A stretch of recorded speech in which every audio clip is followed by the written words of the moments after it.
بسم اللہ الرحمن الرحیم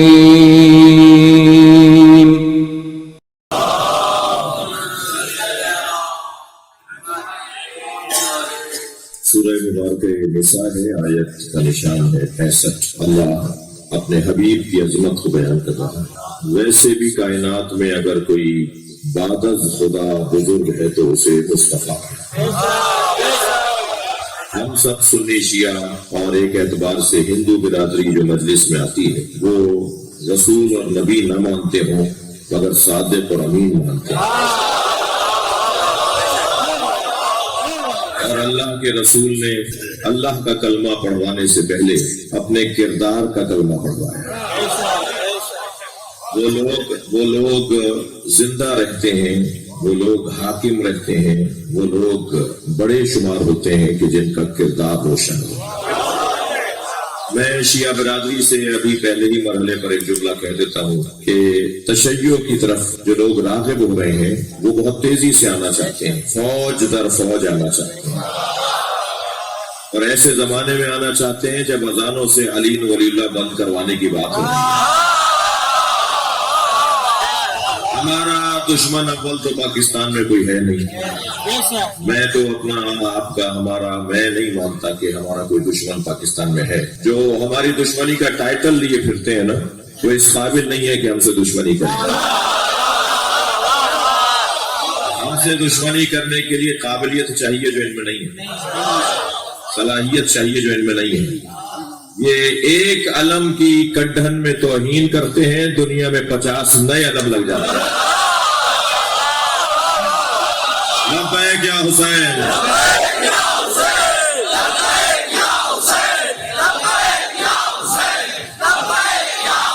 النتر صلوات پڑھیں گے۔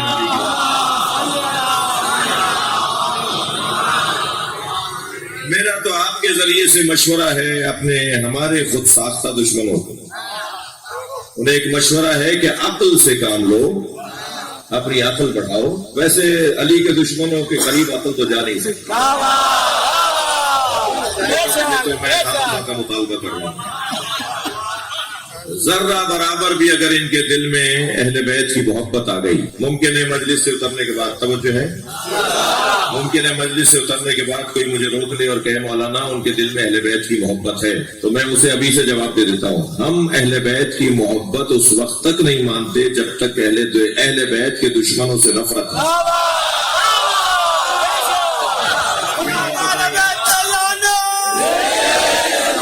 یہ محبت نہیں ہے کہ آپ علی سے محبت کریں اور علی پہ تلوار چلانے والے کے لیے خاموش ہو جائیں۔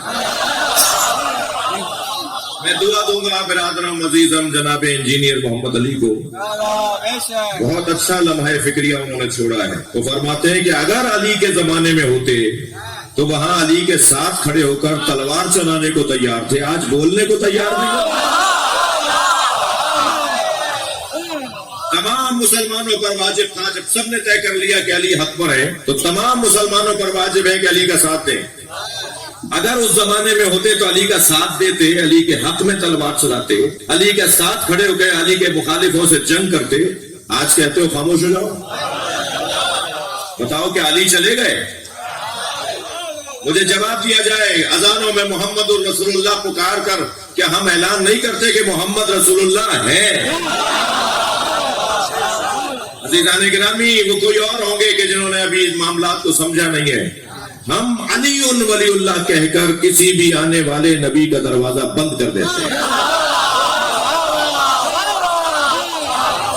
ہم سے زیادہ روشن عقیدہ ختم نبوت کسی اور کا نہیں ہے۔ عقیدہ ختم نبوت کا تقاضا یہ ہے کہ نبوت کے اقرار کے بعد کوئی ایسا اقرار کرو جو نبوت کا نہ ہو۔ ولایت مولا کائنات کا اقرار کرنے والا مجمع، اور سنی بھائی ہماری جان ہے، سنیوں سے ہمارا پیار ہے۔ میں مسلسل ٹنگالہ یار میں خمسے سے خطاب کر رہا ہوں، تو پہلے دن ایک جوان آیا، اس نے کہا جی میں شیعہ ہونا چاہتا ہوں، دوسرے دن 2 جوان آئے، پھر ہم نے سوچا کہ یہ جو ویڈیو وائرل ہو رہی ہے خامخواہ کیوں کسی کا دل دکھائے، ہم کوئی سیاست تو کر نہیں رہے، ہم کوئی سیاسی جلسہ تو کر نہیں رہے، ہم تو امام حسین کی مجلس میں جوتیاں اتار کے بیٹھتے ہیں۔ کوئی بھی مجلس میں جوتیاں پہن کر نہیں بیٹھا، ہم سب جوتیاں باہر چھوڑ کر آئے ہیں۔ علی نے جوتیوں کا نام دنیا رکھا ہے، ہم اپنی دنیا چھوڑ کر آتے ہیں۔ جب امام بارگاہ اور مسجد کی حدوں میں آ جاتے ہیں تو ہم جوتیاں پہن کر نہیں آتے، اور علی نے جتنا دنیا کو ذلیل کیا ہے اتنا کسی اور نے سوچا بھی نہیں ہے۔ اور یہ بھی ہمیں نظر آیا کہ جو دنیا کو ذلیل کرتا ہے دنیا اسی کا نام لیتی ہے۔ اچھا سودا ہے نا، دنیا سے محبت بھی نہ ہو اور دنیا بھی پیچھے رہے۔ میں ان بچوں اور جوانوں سے بار بار یہ نصیحت کر رہا ہوں کہ دنیا کو اگنور کر کے دیکھو، مادیت کو نظر انداز کرو۔ جی پیسہ آ رہا ہے اس کے پیچھے بھاگو نہیں۔ کہیں سے معلوم ہو گیا کہ یہ 10,000 روپے ملیں گے جو میرے ہی ہیں، میرا حق ہے، مجھے ملنا چاہیے، تو اس کی خاطر بھاگتے میں نہیں جاؤ، کوشش کرو وہ چل کے تمہارے پاس آئے۔ اگر دنیا کے پیچھے بھاگو گے تو یہ اور بھگائے گی اپنے پیچھے، اور اگر انتظار کرو گے کہ دنیا تمہارے پاس آئے تو پھر تم مر بھی جاؤ گے تو دنیا تمہارا کلمہ پڑھ رہی ہوگی، تمہارا اظہار کر رہی ہوگی، تمہیں یاد کر رہی ہوگی۔ علی والوں سے بات کر رہا ہوں،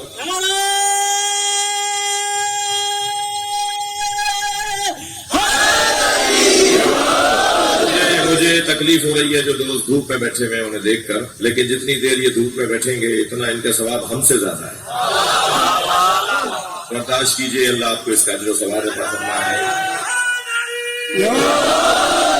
کیونکہ اہل بیت کے دروازے پر گنا نہیں جاتا ہے، تولا جاتا ہے۔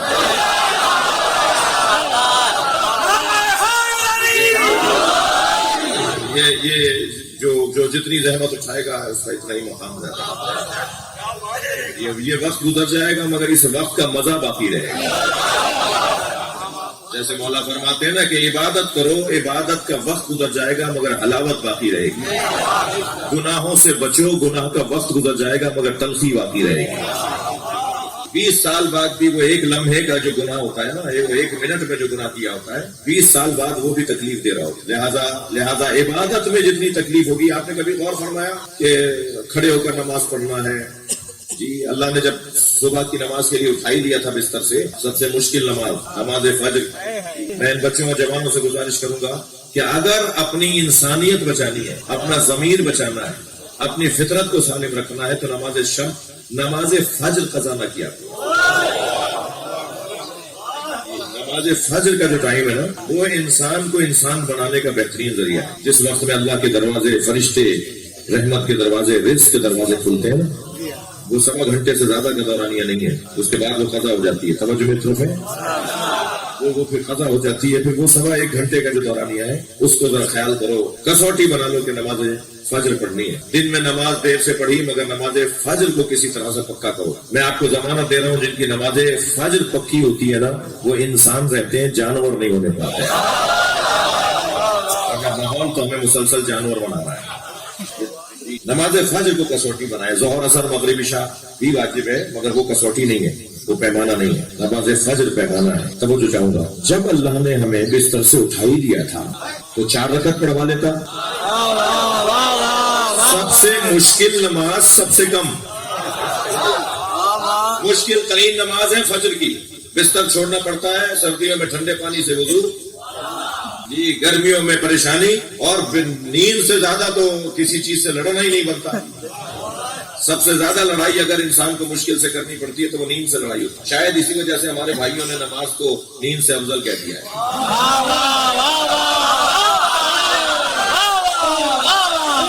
میرے ساتھ ہے یا نہیں آپ؟ اب یہاں آپ کی آمادگی مجھے بتا رہی ہے کہ ایک جملہ کہہ دو۔ اگر اذانوں سے علی ولی اللہ اور خلیفۃ بلا فصل نکالنے کی بات کرو گے تو پھر الصلاۃ خیر من النوم کو کہاں لے جاؤ گے؟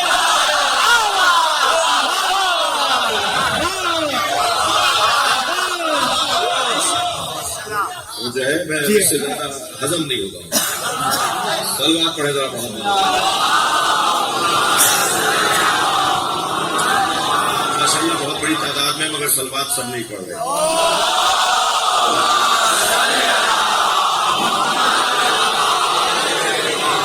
میرے جو سنی بھائی تشریف فرما ہے، میں ان سے خاص توجہ چاہوں گا. بات صرف اتنی سی ہے عزیزان گرامی کہ اللہ کے ہاں تولا جاتا ہے. اٹھا لیا تھا فجر کے لیے تو بس 2 رکعت ہی. کیا تمہاری رکعتیں مجھے نہیں چاہیے، تمہاری کیفیت چاہیے. اگر رکعتیں چاہیے ہوتی تو وہاں 4 رکعت پڑھواتا، بلکہ وہ تو مالک تھا 6 رکعت بھی پڑھوا لیتا. کہہ دیتا کہ 6 پڑھنی ہے صبح کی، لیکن نہیں، اسے 2 رکعت نہیں، اسے 4 رکعت نہیں، تمہاری کیفیت چاہیے. جب حضرت ابراہیم نے حضرت ابراہیم نے بتوں کو توڑا، سارے بتوں کو جا کے توڑایا، ایک بڑے بت کے گلے میں کلہاڑی لٹکا دی. حضرت ابراہیم نے کسی بت کی آنکھ پھوڑی، کسی کی کان کاٹا، کسی کی ناک کاٹی، کسی کی ٹانگ کاٹی، اور سارے بتوں کو ناقص بنا کر ایک بڑے بت کے گلے میں وہی کلہاڑی لٹکا دی. تو جب یہ لوگ آئے نا تو انہوں نے دیکھا کہ ایسا ہوا ہے، تو کہنے لگے یہ ہو نہ ہو اسی کا کام ہے جیسے ابراہیم کہتے. ایسا دیکھا نہیں تھا، مگر طریقہ واردات بتا رہا تھا کہ ہے کس کا. عزیزان گرامی، علی کا مارا ہوا جنازہ پکار کے کہتا تھا مجھے علی نے مارا ہے. اس لیے کہ اگر مولا سر سے پیر کی طرف مارتے تھے تو یعنی عمودی مارتے تھے تب بھی برابر کا کٹ کے گرتا تھا، اور افقی مارتے تھے تب بھی برابر کا کٹ کے گرتا تھا. اور اگر یہ طے ہوتا تھا نا کہ دیکھا جائے اسے مارا کس نے، تو کہتے تھے اسے تول کے دیکھو. گراموں کا فرق نہیں ہوتا تھا. تھک تو نہیں رہے؟ حضرت ابوبکر کے زمانے میں ایک شخص آیا اور کہا مجھے رسول اللہ نے فرمایا تھا کہ میں مدینے آؤ گے تو تمہیں اپنے ہاتھ سے کھجوریں کھلاؤں گا. تو رسول اللہ کی رحلت ہو گئی ہے، رسول اللہ کے جو جگہ تشریف فرما ہے وہ وصیت پر عمل کریں اور مجھے کھجوریں دیں. حضرت ابوبکر نے فرمایا علی کو بلاؤ. مولا علی تشریف لے کر آئے. فرمایا علی، نبی نے اس سے وعدہ کیا تھا کہ میں اپنے ہاتھ سے کھجوریں دوں گا، تم انہیں دے دو.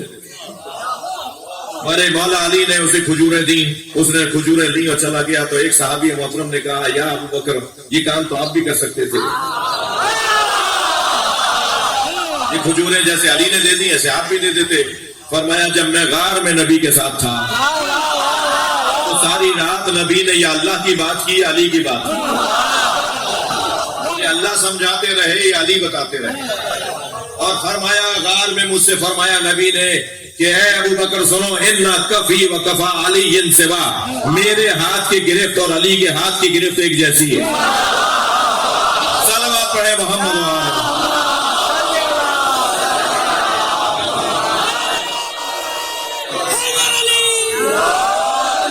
جو چاہوں گا مولا اگر عمودی مارتے تھے نا تب بھی برابر کا کٹ کے گرتا تھا، افقی مارتے تھے تب بھی برابر کا کٹ کے گرتا تھا. ایک تولا ماشا گرام کا فرق بھی نہیں ہوتا.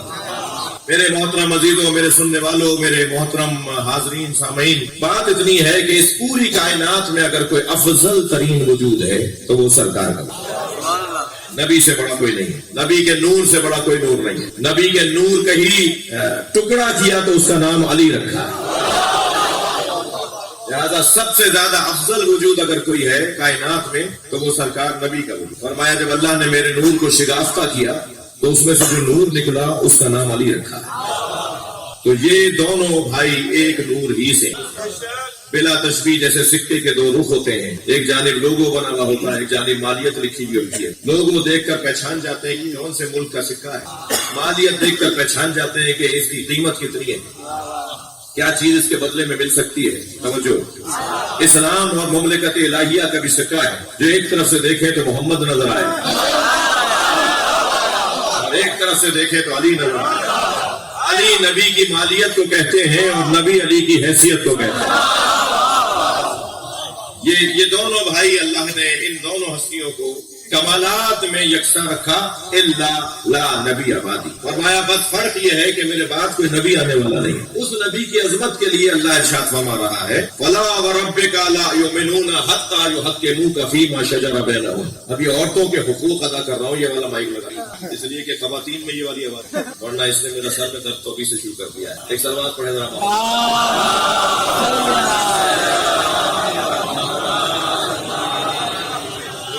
ان کے بھی تو حقوق بیچاریاں آئی ہوئی ہیں، اپنے ساتھ بچوں کو بھی لائی ہوئی ہیں. آپ تو بچے انہیں چھوڑ کر آگے دے کر آ گئے.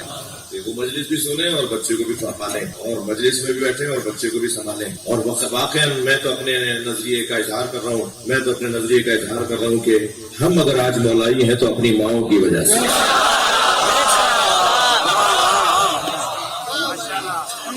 پر احسان ہے ان کا، ہماری نانیوں کا، ہماری دادیوں کا، ہماری ماؤں کا، کہ انہوں نے ہمارے دل و دماغ میں علی کو ایسا بٹھا دیا ہے. یہ مرحومات ہماری جو مائیں دادیاں مرحومات ہیں نا، ان کی مغفرت کے لیے صلوات.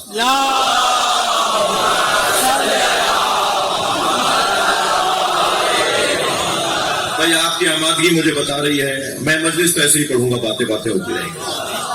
آپ کی آمادگی بتا رہی ہے کہ ایک جملہ اور ان کے لیے کہہ دوں، اور مگر وہ جملہ کہنے سے پہلے کسی اور کو ایک جملہ کہہ دوں. تم ہم سے حسین مولا کا ذکر چھین نہیں سکتے. تم مولا حسین کا ذکر ہم سے چھین نہیں سکتے، اس لیے کہ ہم پیدا ہونے سے پہلے کے حسینی ہیں.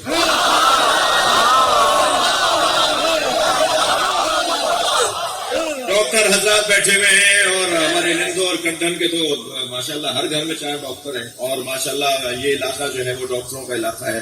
خوشی ہوتی ہے. سلہار میں بھی ایسے ہی، آپ بھی تو ایسے ہی ہیں. سلوات بڑھ رہا ہوں.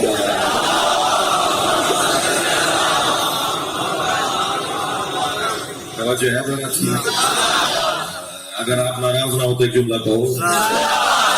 وہ جو ہے تو خوشی ہوتی ہے جب پڑھے لکھے لوگوں سے گفتگو ہو رہی ہوتی ہے، جب دنیاوی اعتبار سے بھی عصری اعتبار سے بھی قابل لوگوں سے بات ہو رہی ہو تو خوشی ہو رہی ہوتی ہے. ڈاکٹر حضرات میری بات کی گواہی دیں گے، ماں کے شکم میں بچہ نہ سونگھتا ہے، نہ دیکھتا ہے، نہ چکھتا ہے، اور نہ ہی لمس. ہوا سے خمسہ 5 حصے ہیں انسان کے اندر، آپ کے اندر میرے. ہم لمس کر کے بتا دیں گے کہ یہ ممبر ہے، اس کو ہاتھ لگاؤں گا تو کہہ دوں گا مائک ہے، نظر نہ آ رہا ہو تب بھی لمس کر کے بتا دوں گا کہ یہ مائک. آنکھوں سے دیکھ کر بتا دوں گا کہ ڈاکٹر صاحب تشریف فرما، ٹھیک ہے. شربت پی کر بتا دوں گا کہ یہ شربت کون سے مثال کے طور سے کون سے شربت ہے، آم کا ہے، کیلے کا مثلا. اسی طرح سونگھ کر بتا دوں گا کہ یہ پھول کون. یہ 4 جو حصے ہیں نا، یہ ڈاکٹر صاحب یہ چاروں حصے ہیں ماں کے شکم میں کام نہیں کرتے. ماں کے شکم میں صرف ایک حصہ کام کرتی ہے، وہ سن لے گی. بچہ ماں کے شکم میں سن رہا ہوتا ہے، بچہ ماں کے شکم میں سن رہا ہوتا ہے. تبھی ہم کہتے ہیں کہ حاملہ عورتوں کو چاہیے کہ وہ قرآن سنیں یا حسین کو سنیں. جتنا وہ قرآن کو سنیں گی، بچہ دنیا میں آنے سے پہلے اس سے آشنا ہوگا، اس کے لیے نئی بات نہیں ہوگی.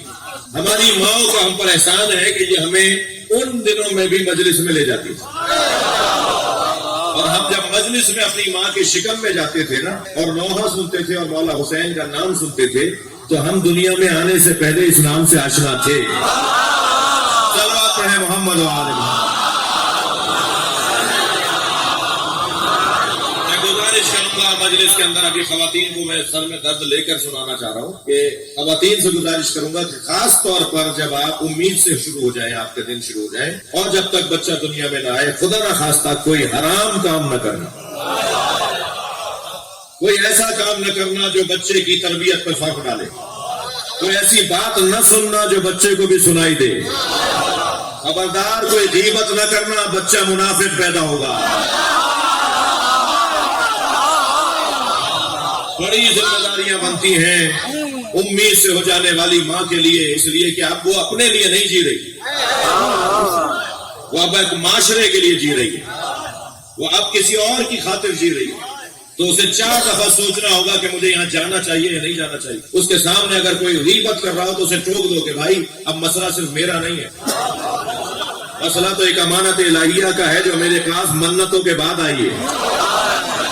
کوئی پوچھے ان ماؤں سے جن کے اولادیں نہیں ہو رہی، جو کہاں کہاں جا کر علاج نہیں کروا رہی اور جو کہاں کہاں جا کے دعائیں نہیں مانگ رہی، ان سے پوچھے کہ اس بچے کی قدر کیا ہے. جب یہ بچہ تمہارے پاس آ ہی گیا ہے تو اب اس بچے کی قدر کرو، اسے مومن بناؤ، منافق نہ بناؤ. اور آپ یقین جانیے اگر ماؤں نے اس بات کا خیال کر لیا، تھکے تو نہیں ہیں آپ. اگر ہمارے معاشرے کی ماؤں نے اس بات کا خیال کر لیا تو مستقبل تشیع کا بہت بہتر ہے، کل ہمارا بہت اچھا ہے. گانے مت سنو، واہیات باتیں نہ سنو، وہ بات ہی نہ سنو کہ جو تمہارے اوپر تمہارے بچے پہ برا اثر ڈالے. سنو تو صرف قرآن سنو اور حسین کا ذکر سنو. یہ نسلوں کو ٹھیک کرنے والا کام ہے. تھکے نہیں ہے تو بات آگے بڑھے. وہ کیسی ماں تھی جو خانہ کعبہ کے گرد طواف کرتے ہوئے کہہ رہی تھی، رب انی مومنۃ بک، یا اللہ میں فاطمہ بنت اسد تیری مومنہ ہو وَبِمَا جَاءَ مِنْكَ مِنْ رُسُلٍ وَكُتُبٍ صلوات پڑھے محمد و آلہ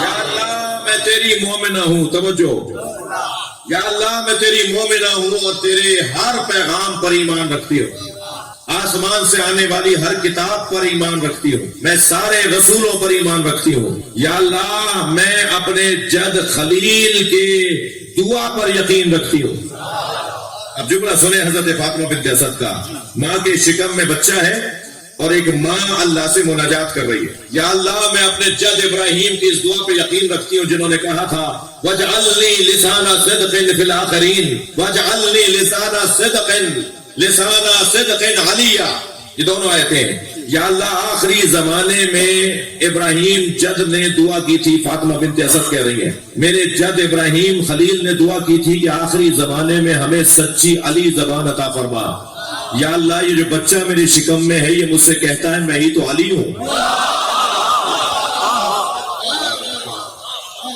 یا اللہ میں یہاں سے نہیں جاؤں گی صلوات پڑھنا محمد و آلہ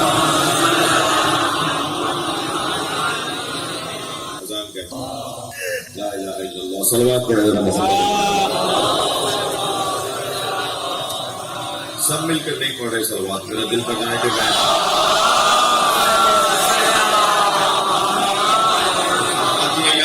میں یہاں سے نہیں جاؤں گی جب تک کہ اس بچے کی ولادت مجھ پہ آسان مان جائے اور ایک مرتبہ جیسے ہی انہوں نے اپنے وجود مبارک کو کعبے سے مس کیا تو کعبے کی دیوار مسکرانے لگی بھائی اگر تھکے سنیں گے تو بات نہیں کریں گے قرآن اگر پہاڑ پہ نازل ہو تو پہاڑ ریزہ ریزہ ہو جائے یہ قرآن ناطق ہے جو کعبے سے مس ہو رہا ہے ایک مرتبہ کعبہ مسکرایا دیوار میں جگہ بنی خدا نخواستہ آپ کے گھر کی کسی کے گھر کی کوئی بھی عمارت گر رہی ہو تو پیچھے بھاگتے ہیں آگے اور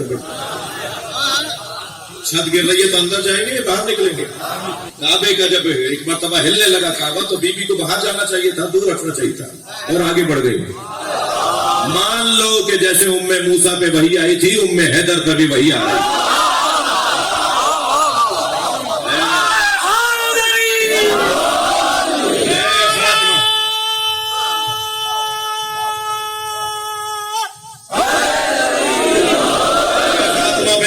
میرے اندر آ جاؤ ابھی بھی اندر چلی گئی اور جب اندر چلی گئی تو دیوار دوبارہ سے جڑ گئی اور پھر آپ نے دیکھا کہ ماجرا کیا ہے کہ ایک مرتبہ 3 دن تک تو پورا مکہ جب تک جمع نہیں ہو جائے گا تالا کھلے گا ہی نہیں جاتے ہوئے تو ایک نے دیکھا ہے آتے ہوئے پورا مکہ دیکھے گا سنی شیعہ نے لکھا ہے کہ مولا کی یہ فضیلت کہ علی کعبے میں پیدا ہوئے ہیں یہ علی کے ساتھ ہی مخصوص اور سنی شیعہ علماء نے اس کو لکھا ہے اور کوئی ایک آدھ دو کہیں ٹی وی پر بیٹھ کے بات کر دیتا ہے تاکہ جھوٹ ڈال دے تو کوئی پریشانی کی بات نہیں ہے اور اس لیے بھی پریشانی کی بات نہیں ہے کہ کعبے میں ولادت علی سے علی کی عزت میں اضافہ نہیں ہوا ہے کعبے کی عزت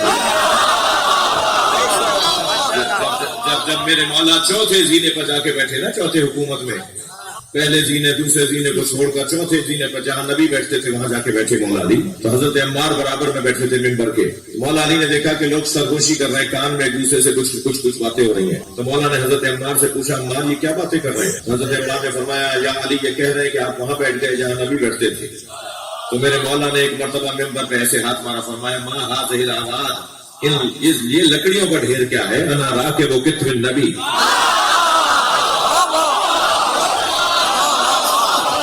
میں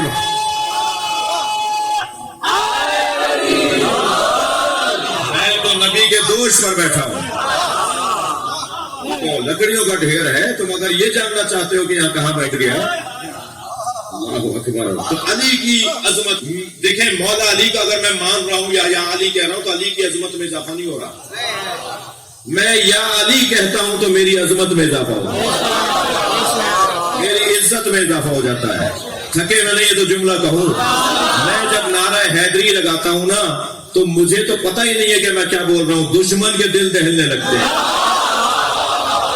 تو میری گزارش ہے کہ ہمیشہ سے زیادہ علی مولا کا ذکر کیا جائے ہم ہمیشہ اپنی مجلس میں مولا علی کی بات کرتے ہیں اب ذرا زیادہ کرنے کی ضرورت ہے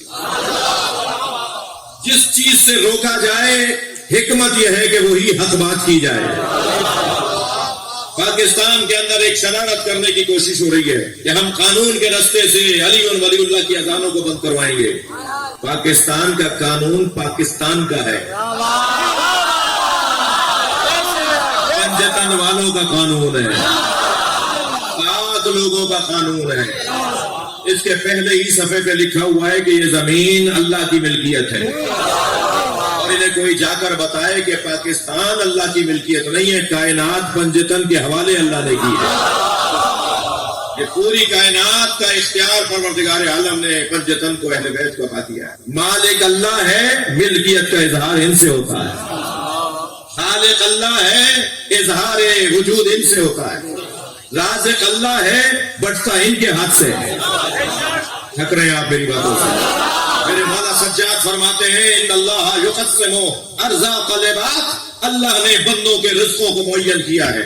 وعلی ایدینا یجریھا، اور ہمارے ہاتھوں تقسیم کیا ہے. ہم ان کے تو فیل کھا رہے ہیں بھائی، ان کے ذریعے سے ہمیں مل رہا ہے. تھکے نہیں میری باتوں سے؟ پاکستان کے وزارت کھیل میں کرکٹ کی ٹیم میں 11 کھلاڑی میدان میں اترتے ہیں، 12ویں کو وہ ریزرو میں رکھتے ہیں. ضرورت پڑنے پر اسے بھیجا جاتا ہے. توجہ ہے نا؟ یہ صرف پاکستان میں نہیں، پوری دنیا میں ایسا ہی ہے. 11 میدان میں اترے ہوئے ہوتے ہیں اور 12ویں کا انتظار کیا جا رہا ہوتا ہے. ضرورت پڑے گی تو اسے بھیج دیا جائے گا. یہ 12 کی وجہ سے ایک وزارت چل رہی ہے جس میں ہزاروں لوگوں کو نوکریاں ملی ہیں. اگر یہ 12 ہٹا دیے جائیں تو تنخواہیں بند ہو جائیں گی. یہی ہم سمجھانا چاہتے ہیں. اس پوری کائنات میں رزق اگر مل رہا ہے تو ان 14 کی وجہ سے مل رہا ہے. ان کا تصور اگر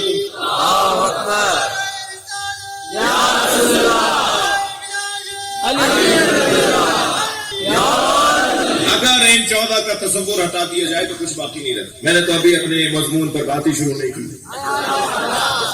اور ابھی یہ بات بہت دیر ہو چکی ہے، مگر کچھ آپ مجھے آپ برداشت کریں.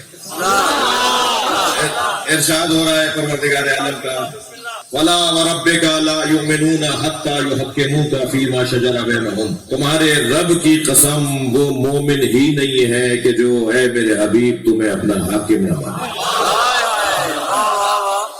ترجمے کا لطف لیجیے گا.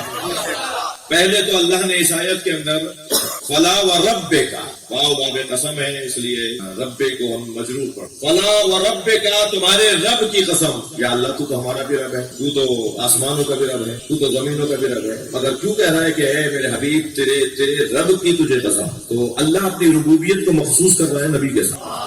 بھائی یہاں میں 2 باتیں عرض کروں گا فضائل مصطفیٰ میں، کیونکہ سنی شیعہ مجمع بیٹھا ہے تو ہمیں ویسے بھی ہم عصر مصطفیٰ میں ہی رہنا چاہتے ہیں. جتنی دیر ہم مجلس کر رہے ہوتے ہیں اتنی دیر تک ہم عصر مصطفیٰ میں چلے جاتے ہیں. اور ہماری مجلسوں کا، ماتم کا، مجلس کا، مسجد کا، نماز کا، ان سب کا ہدف یہ ہے کہ ہم عصر مصطفیٰ میں چلے جائیں. اور جب عصر مصطفیٰ میں چلے جائیں گے تو ہماری الجھنیں دور ہو جائیں گی. ہمیں عصر مصطفیٰ سے اللہ ملا ہے، ہمیں عصر مصطفیٰ سے قرآن ملا ہے، ہمیں عصر مصطفیٰ سے علی ملے، ہمیں عصر مصطفیٰ سے حسین ملے. قائد اعظم محمد علی جناح رحمۃ اللہ علیہ سے کسی نے پوچھا، جب پاکستان بن رہا تھا یہ تقریباً تیار ہو گیا تھا تو کچھ کو خیال آیا کہ یہ شیعہ ہیں. کچھ لوگوں کو خیال آیا کہ قائد اعظم شیعہ ہیں. ان کے پاس جا کر کہنے لگے کہ آپ شیعہ ہیں، آپ سنی ہیں، آپ ہیں کون؟ تو قائد اعظم کو بڑا حسین جملہ فرمایا، میں عصر مصطفیٰ کا مسلمان ہوں. عصر مصطفیٰ میں چلے جائیں مسئلے ہمارے سارے حل ہو جائیں گے. عزیزان گرامی، اللہ نے اپنے حبیب کو یہ کہہ کر کہ تمہارے رب کی قسم، یا اللہ تو ہمارا بھی رب ہے، تو سب کا رب ہے، صرف نبی کے ساتھ اپنی نسبت کیوں دے رہا ہے؟ ایک پیغام اور ایک عظمت کی بات تو یہ ہے، توجہ، وہ بندہ کتنا بڑا بندہ ہے کہ جس کی وجہ سے اس کا رب فخر کرتا ہے. سبحان الذی اسری بعبدہ، بابرکت ہے وہ ذات، بلند ہے وہ ذات جو اپنے بندے کو معراج پر لے گئی. معراج پر بندہ گیا ہے اور تسبیح اللہ کی پڑھی جا رہی ہے. کتنا بڑا مقام ہے کسی بندے کے لیے کہ اس کی وجہ سے اس کے رب کی تعریف کی جائے. دوسری بات یہ کہ ادب اور تہذیب کیا ہے اور عظمت کیا ہے. مینار پاکستان جس انجینئر نے بنایا تھا وہ ہماری گلی میں رہتے تھے. مثال دے رہا ہوں، میں اتنا پرانا نہیں ہوں. مثال ہے، ہمارے گلی کی نالی ٹوٹ گئی اور پانی بہنے لگا اور گلی خراب ہونے لگی تو ہم نے ان سے کہا جی نالی بنوا دی. انہوں نے کچھ مستری بلائے، مزدور بلائے، کاریگر بلائے، انہوں نے ہماری گلی کی نالی بھی ٹھیک کروا دی. اب ہمارے ساتھ ایک جگہ پہنچے تو کسی نے پوچھا کہ یہ کون ہے جو آپ کے ساتھ بیٹھے؟ تو میں کیا کہوں گا ان کے لیے؟ کیا میں یہ کہوں گا کہ یہ وہ ہیں کہ جنہوں نے ہماری گلی کی نالی بنوائی ہے؟ یا میں یہ کہوں گا کہ یہ وہ ہیں جنہوں نے مینار پاکستان بنایا ہے؟ بنایا انہوں نے مینار پاکستان بھی ہے، بنائی انہوں نے نالی بھی ہے. مگر میں کہوں گا کیا عزیزان گرامی، اللہ تو جانوروں کا رب بھی ہے. لیکن اللہ کی عظمت یہ ہے کہ وہ کہے رب موسیٰ و ہارون، رب محمد و علی. عظمت یہ ہے کہ اللہ نبی کے ساتھ اپنی نسبت دے. بندے اتنے بڑے ہیں کہ اللہ فخر محسوس کر رہا ہے. عزیزو ایک جملہ ہدیہ کر رہا ہوں، آپ کو اور مجھے تکبر کرنے کی اجازت نہیں ہے. اجازت ہی نہیں ہے، تھوڑا بڑھا دو بھائی، اجازت ہی نہیں ہے آپ کو اور مجھے تکبر کرنے کی. مگر کبھی غرور کرنے کی اگر اجازت ملی نا تو اس بات پر ہی ملے گی کہ ہمارے سینے میں علی بستا ہے.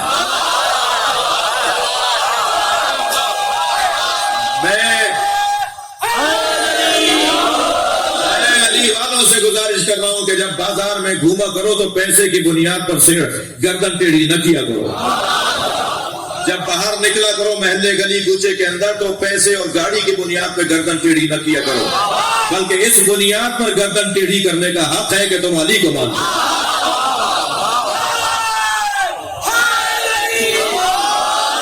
یقین جانیے میرا آدھا پاؤ خون بڑھ جاتا ہے جب ہمارے معاشرے کی حیثیت والے لوگ 4 لوگوں میں بیٹھ کے کہتے ہیں الحمدللہ میں شیعہ ہوں. میں بھی پچھلے دنوں کچھ سیاسی لوگوں کے ساتھ بیٹھا ہوا تھا، کچھ وزراء کے ساتھ تھا. وہاں ایک شیعہ شخصیت آئی، میں نے پوچھا آپ شیعہ ہیں؟ یقین جانیے میرا آدھا پاؤ خون بڑھ گیا. کوئی اور مسئلہ سامنے نہیں آتا تو میں آگے بڑھ کے ان کا ماتھا چوم لیتا، مگر اس کے اور بھی نتیجے برے نکلنے تھے، اس لیے میں نے ایسا نہیں کیا. جیسے میں نے ان سب کے سامنے پوچھا آپ شیعہ ہیں تو نے کہا الحمدللہ شیعہ ہوں. مجھے بہت خوشی ہوئی. مجھے وہ سنی بہت اچھا لگتا ہے جو لاکھوں شیعوں میں مشہد میں ہاتھ باندھ کے نماز پڑھتا ہے. کربلا میں اور نجف میں مولا علی کے مزار میں وہ سنی جو ہاتھ باندھ کے لاکھوں شیعوں کے درمیان نماز پڑھ رہا ہوتا ہے. یقین جانیے میں امام بارگاہ میں مولا کی قسم کھا کے کہہ رہا ہوں مجھے بہت اچھا لگتا ہے. وہ لاکھوں شیعوں میں ہاتھ باندھ کے نماز پڑھ کے بتاتا ہے شیعوں سے ڈرنا نہیں ہے، مارتے نہیں ہیں. وہ لاکھوں شیعوں کے درمیان ہاتھ باندھ کے نماز پڑھ کے بتاتا ہے کہ جو دین میں نے سمجھا ہے اس پہ عمل کرنے کی جرت بھی رکھتا ہے. مگر عزیزو یقین جانیے مجھے اتنا ہی وہ شیعہ برا لگتا ہے جو 4 سنیوں میں ہاتھ باندھ لیتا ہے.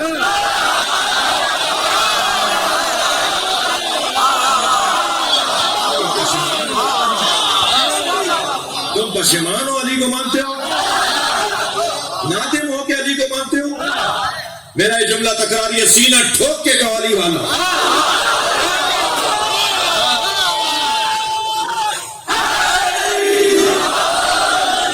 سے بولو کہ مولا علی کو مانتا ہوں.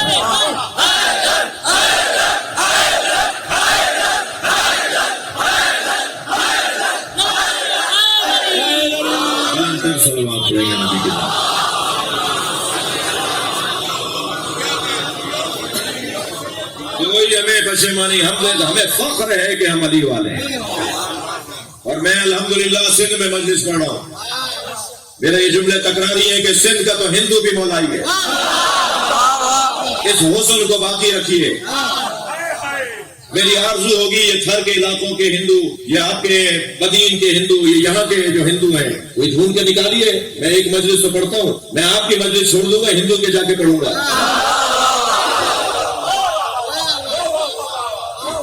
یہ حسن ہے، اسے برقرار رکھیے. یہ جو گھروں پہ علم لگے ہوئے ہیں نا انہیں محفوظ رکھیے. ہم معاشرے میں گم ہو کے رہنا نہیں چاہتے. ہم کالے کپڑے پہن کے اپنی نشانی بتاتے ہیں ہم کون ہیں. ہم اذانوں میں علی ولی اللہ کہہ کے بتاتے ہیں کہ مسجد علی والوں کی ہے. ٹھیک ہے، ہم تو اپنے گھروں پہ چھتوں پہ علم لگاتے ہیں کہ گھر یہ ہمارا ہے. ہم چھپ کے نہیں رہتے. یہی آرزو میری سنی علماء کرام سے بھی ہے. کہ کچھ زیادہ مت کیجیے. ہم آپ سے نہیں چاہتے کہ آپ ماتم شروع کر دیں اور مسئلہ ہو جائے گا. ہم زیادہ آپ سے کوئی آرزو نہیں کر رہے، مگر کم سے کم یزید پہ تو لعنت کیجیے.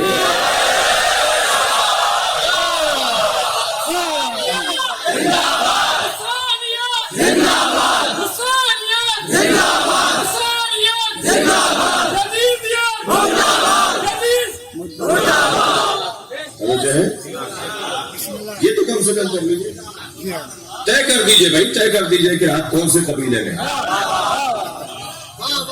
یزید سے لا تعلقی کا اظہار کیجیے، ورنہ مسئلہ کچھ اور ہو جائے گا. اور یہ باتیں پرانی ہو گئی کہ سن 61 ہجری میں حسین شہید ہوئے تھے، یہ ہر سال ذکر کیوں مناتے ہیں؟ جب تک دنیا میں ایک بھی یزیدی زندہ ہے ذکر حسین ہوتا رہے. کیا حسین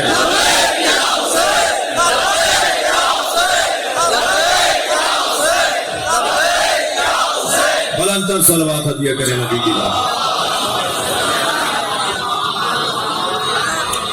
فلا وربک لا یؤمنون حتی یحکموک فیما شجر بینہم. تمہارے رب کی قسم ہے کہ وہ مومن ہی نہیں ہو سکتا جو آپ کو اپنا حاکم نہ مانے. اے میرے حبیب ثم لا یجدوا فی انفسہم حرجا مما قضیت. اور آپ کے کیے ہوئے فیصلے پر بال برابر بھی جو شک کرے وہ مومن نہیں ہے. آپ کے فیصلے کے آگے تسلیم ہو جائے وہ مومن ہے. وَيُسَلِّمُ تسلیما، اور تسلیم بھی ایسے ہو جیسے ہونے کا حق ہے. یہ قرآن کی آیت، اور میں نے 1 گھنٹے بعد آپ کو آیت کا ترجمہ سنایا. پلٹیے ذرا آیت کی طرف، 1-2 نقطے اور 1-2 پیغام لوں گا. اللہ نے اپنے نبی کو کیا بنایا؟ تم نے ایک آیت دیکھ لی، قُلْ إِنَّمَا أَنَا بَشَرٌ مِثْلُكُمْ.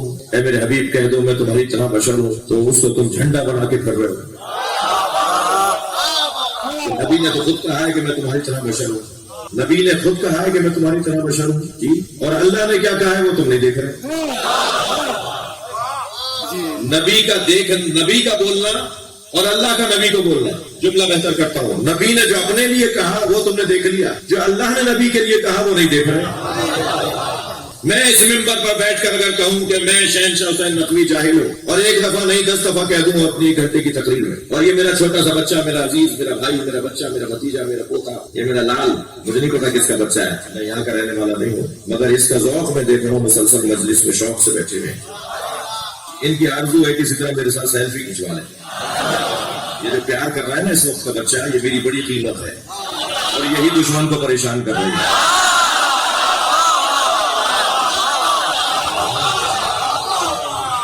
لہذا میرے بڑے عزیز ہیں یہ، مجھے جوانوں کا تو میں ہاتھ چوم رہا ہوں اپنے تصور میں.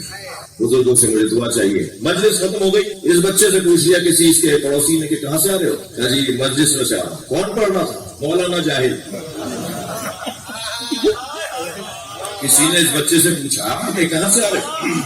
کہا جی مجلس میں سے آ رہا ہوں. کون مجلس پڑھ رہا تھا؟ کہنے لگے مولانا جاہل. تو اگر پوچھنے والا سمجھدار ہوگا تو کہے گا مولانا تھے تو جاہل نہیں تھے، اور جاہل تھے تو مولانا نہیں تھے. اس لیے کہ مولانا ہو اور جاہل ہو یہ باتیں تو جڑتی نہیں. تو بیٹا بری بات، مولانا کو جاہل نہیں کہتے. تو اور یہ پڑھ کے کہتے کہ خود وہ کہہ رہے تھے، میں نے خود ہی کہا. وہ تو میں مجلس میں ان کے آگے بیٹھا ہوا تھا، انہوں نے 4 دفعہ کہا کہ میں جاہل ہوں، اس لیے میں نے آپ کو کہہ دیا کہ وہ جاہل ہے. تو وہ کہے گا بیٹا خبردار، اگر انہوں نے اپنے منہ سے کہا ہے تو تم نہیں بولو.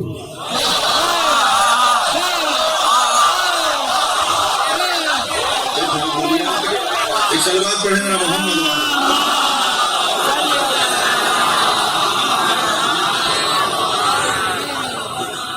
بات پہنچ گئی نا بیٹا؟ اگر انہوں نے اپنے منہ سے کہا ہے تو خبردار تم نہیں بولو. بڑے لوگ ایسے ہی بولتے ہیں. صلوات پڑھیں محمد و آل محمد.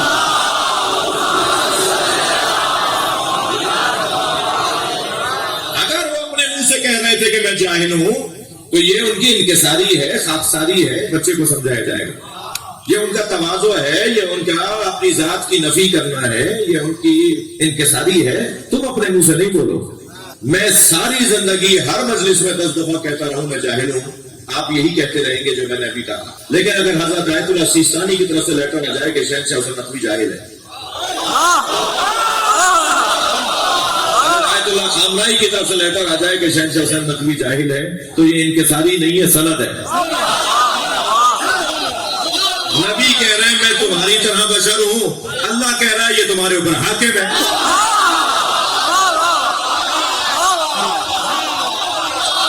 صلوات پڑھیں محمد و آل محمد.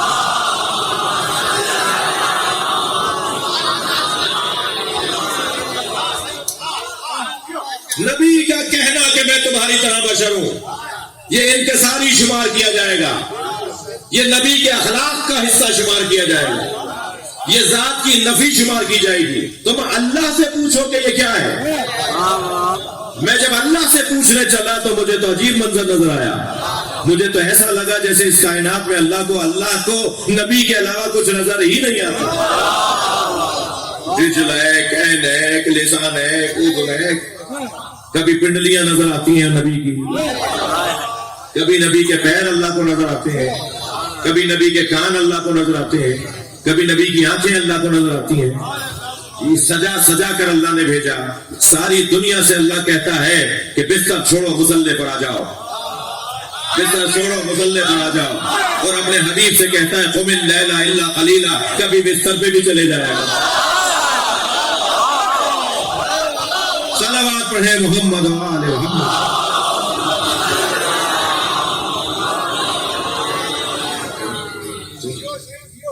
اللہ کیا کہہ رہا ہے؟ طٰہٰ، یاسین، مزمل.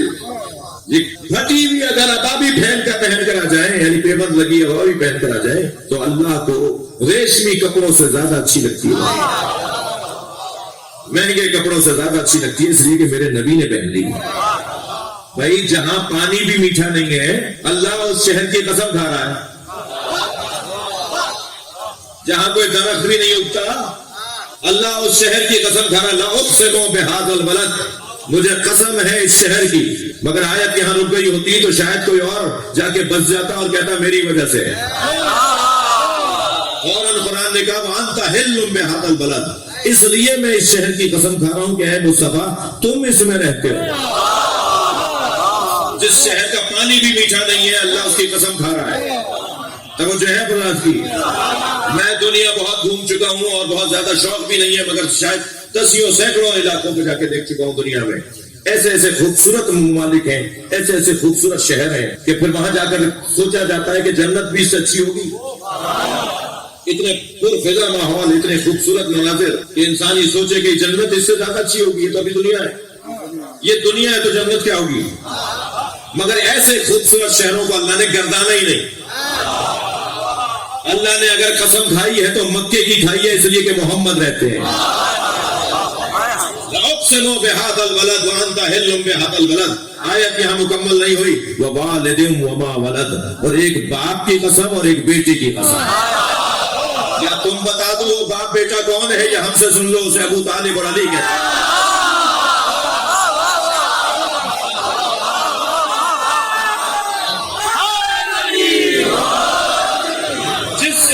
مصطفیٰ اور ابو طالب اور علی رہتے ہیں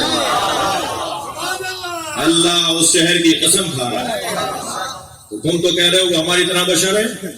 نہیں عزیزان گرامی، اللہ نے اپنے نبی کو، میں مجلس مکمل کر رہا ہوں فضائل کے باب میں، اللہ نے اپنے نبی کو حاکم بنایا ہے. حاکم بنایا ہے. میں تمہارے رب کی قسم تم حاکم ہو مومنین کے اوپر، اور جو تمہیں حاکم نہ مانے وہ مومن نہیں ہے. النبی اولا بالمومنین من انفسہم، میرا نبی مومنین سے اولا ہے. کبھی اولا کہا کبھی حاکم کہا. بھائی مت پڑھیے، میں شیعہ برادری کے بچوں سے کہہ رہا ہوں، مت پڑھیے اس الجھن میں کہ مولا کے کیا مانا ہے.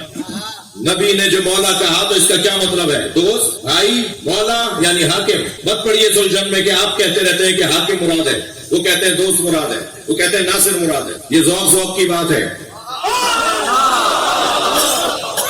یہ ذوق کا مسئلہ ہے. جو نبی کو وہ مانتے ہیں وہی علی کو مانیں گے. ہم جو نبی کو مانتے ہیں وہی علی کو مانیں گے. وہ جو اپنے جیسا مانتے ہیں تو علی کو مولا کیسے مانیں گے؟ اور جو یہ حاکم مانتے ہیں وہ علی کو اپنے جیسا کیسے کہیں؟ لہذا من کل تو مولا کا ترجمہ وہی ہوگا جو جیسا ہم نبی کو مانتے ہیں. قرآن کے صفحے پلٹتے رہیے اور دیکھتے رہیے کہ اللہ نے نبی کو کیا بنایا ہے. اللہ نے نبی کو حاکم بنایا ہے اور نبی نے کہا کہ جس جس کا میں حاکم ہوں سالی حاکم. من کن تو مولا علی مولا.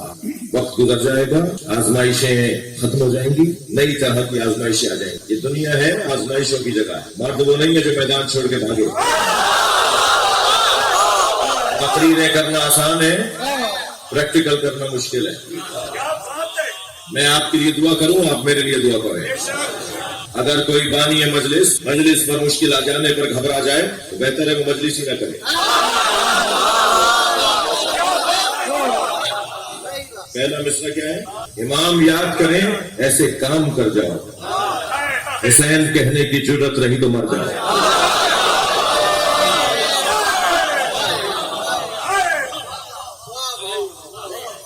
کسی نے زبردستی کہا ہے کہ مجلس کرنی ہے. عزاداری ہمارا قانونی شرعی اخلاقی فطری ہے. سارے ہمارے دوست چپے چپے پہ مدرسہ بناتے ہیں, ہم انہیں مبارکباد پیش کرتے. ہم چپے چپے پہ مدرسہ نہیں بناتے, ہم چپے چپے پہ علم لگاتے ہیں. اور یہ علم امام حسین کے مدرسے کی نشانی ہے.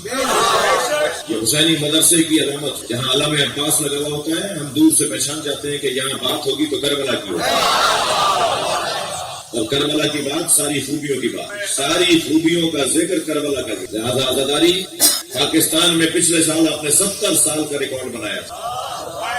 میرے بچوں جوانوں اپنے جملوں کو ٹھیک کرو. ہم ریکارڈ توڑتے نہیں ہیں, بناتے ہیں. بعض لوگ لکھتے ہیں کہ ہم نے ریکارڈ توڑ دیا. توڑنے کے لیے تو پیدا ہی نہیں ہوئی. ہر دور اپنا ریکارڈ بناتا ہے, ہر شخص اپنا ریکارڈ بناتا ہے. آپ بنا کر توڑتے تو نہیں ہے نا. وہ ان کا کام تھا جو ہم سے پہلے والے کر گئے. انہوں نے اپنے زمانے کا ریکارڈ بنایا تھا, تو توڑ تھوڑی رہے ہم ریکارڈ. ہم اپنا ریکارڈ بنا رہے ہیں. پچھلے سال آپ نے 70 سال کا ریکارڈ بنایا تھا. اس سال آپ ایشیا کا 70 سال کا ریکارڈ بنائیں گے.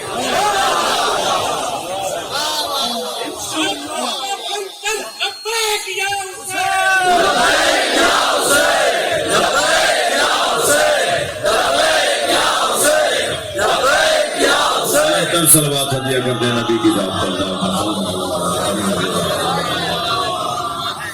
معاف کیجیے گا, میں نے آپ کو بہت دیر بٹھایا.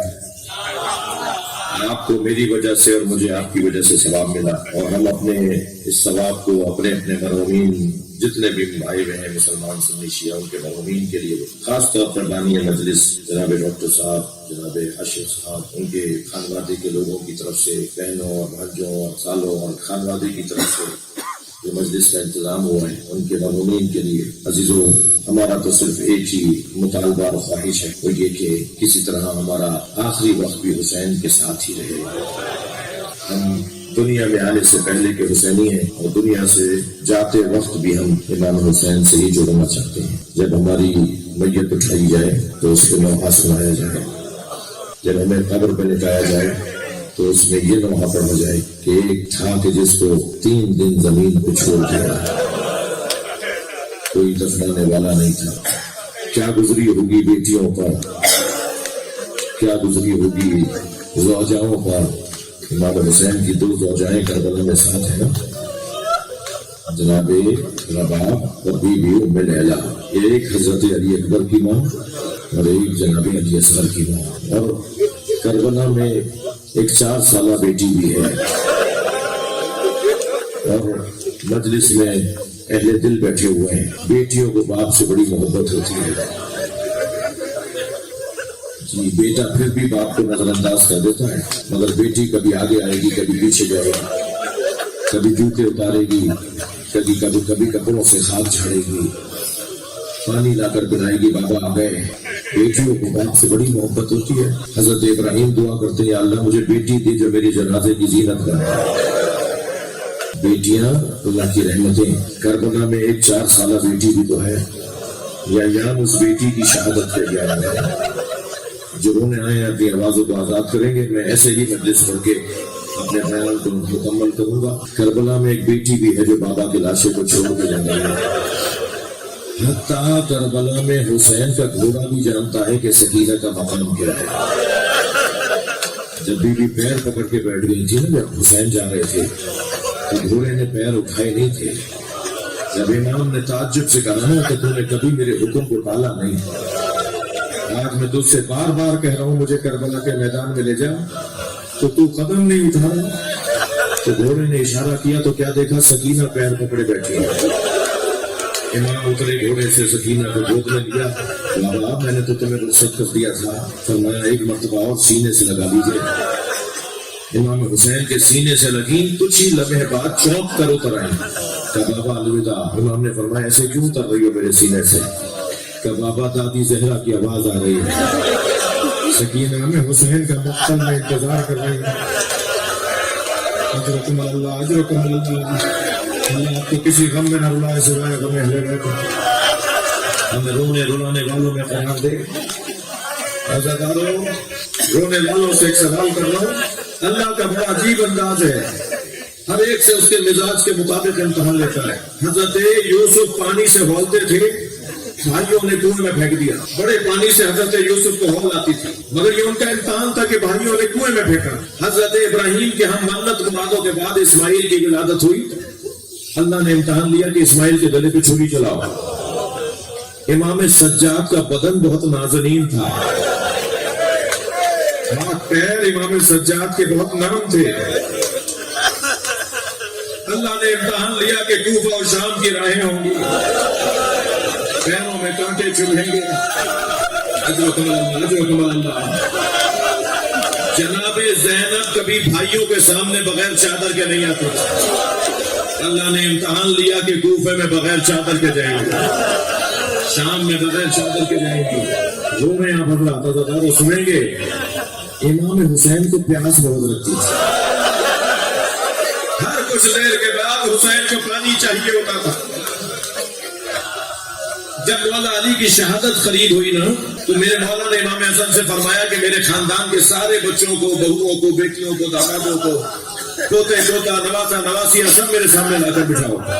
مولا کے سامنے سب بیٹھے افطار کر رہے تھے اور مولا علی بستر پہ تھے. فرمایا بیٹا حسن مجھے تکیاں لگا کر بٹھاؤ. امام حسن نے ٹیک لگائے اور مولا علی کو بٹھایا. فرمایا میرے سامنے کھانا اور پانی لے کر آؤ. ایک ظرف میں پانی لایا گیا، کھانا لایا گیا. مولا نے لقمہ توڑا اور فرمایا حسین کہاں ہے؟ اور برابر سے امام حسین کی آواز آئی، بابا میں آپ کے برابر میں بیٹھا ہوں. مولا علی نے اپنے ہاتھ سے لقمہ کھلایا، اپنے ہاتھ سے پانی کا کوزہ بنایا اور حسین کے دہن کو لگا کے کہا تمہاری ماں نے مجھ سے وعدہ لیا تھا کہ حسین تمہارے پانی کا اور کھانے کا خیال رکھو. جس حسین کو پیاس بہت لگتی تھی نا، اس حسین سے اللہ نے کربلا میں امتحان لیا کہ سب سے زیادہ پیاسے حسین. اور مولا کی پیاس کی تکلیف کا اندازہ بہن زینب کو تھا یا بیٹیوں کو تھا یا امام سجاد کو تھا. میں دلیلیں دینے جا رہا ہوں اپنی بات کے اوپر، اس لیے کہ جب امام حسین نے، مولا حسین نے حضرت علی اکبر سے کہا نا کہ بیٹا اپنی زبان میرے منہ میں دے دو تاکہ شاید تمہیں تسخیر ہو جائے، تو حضرت علی اکبر نے ایسے جب کیا تو پیچھے ہٹ کے کہا بابا آپ مجھ سے زیادہ پیاسے ہیں. اجرکم اللہ، اجرکم اللہ. جھکیے گا نہیں. امام سجاد نے جب بابا کی قبر بنائی نا، تو قبر کے اوپر یہ نہیں لکھا ہذا قبر الحسین الذی قتل مظلوما، یہ اس حسین کی قبر ہے جسے مظلوم مارا، جسے غریب مارا، بلکہ کیا لکھا ہذا قبر الحسین الذی قتل عطشانا، یہ اس حسین کی قبر ہے جسے پیاسا مارا. اس لیے پیاسا مارا کا جملہ لکھ رہے کہ امام جانتے ہیں کتنی تکلیف میں تھے. امام سجاد جانتے ہیں میرے بابا کتنی تکلیف میں تھے. عزاداروں بس مجلس مکمل کر رہا ہوں، ہر آنکھ میں آنسو آ گئے. میرا مطلب، میرا مقصد، مجلس کا ہدف مکمل ہو گیا. جب گھوڑا خبر شہادت پہنچانے کے لیے خیمے میں آیا ہے نا، تو پہلے تو ڈھونڈ رہا تھا کہ سکینہ کہاں. جیسے ہی جناب سکینہ کے خیمے پر پہنچا جہاں بی بی تھی، تو باہر کھڑے ہو کر پیر مارنے لگا جیسے ماتم کر رہا، اور گلے سے ایسے آواز نکال رہا تھا جیسے رو رہا. بی بی سکینہ نے سنا کہ بابا کا گھوڑا آ گیا. اب سنیے گا کتنی جلدی باہر آئی ہوں گی. جیسے ہی خیمے کے دروازے پر پہنچی تو بابا کا گھوڑا تو تھا مگر گھوڑے پہ بابا نہیں تھے. تو جناب سکینہ نے بڑے وقار کے ساتھ قدم اٹھائے. جیسے جیسے قریب آتی جا رہی تھی گھوڑا گردن جھکاتا جا رہا تھا جیسے کوئی شرمندہ کھڑا ہو نا، شرمندہ شرمندہ میں آپ کے بابا کو چھوڑ کر آ گیا. کیا جواب دوں سکینہ کو؟ گردن جھکاتا چلا گیا جناب سکینہ کے سامنے. بیوی نے گھوڑے کی گردن پہ ہاتھ رکھا. بس آخری جملہ، اور جملہ یہ کہا یا جوادو ابھی ہر سقیا ابھی ہم قتلات شانہ، اے بابا کے گھوڑے مجھے اتنا بتا دے پانی پلا کر مارا؟ میرے بابا کو پیاسا مار دیا.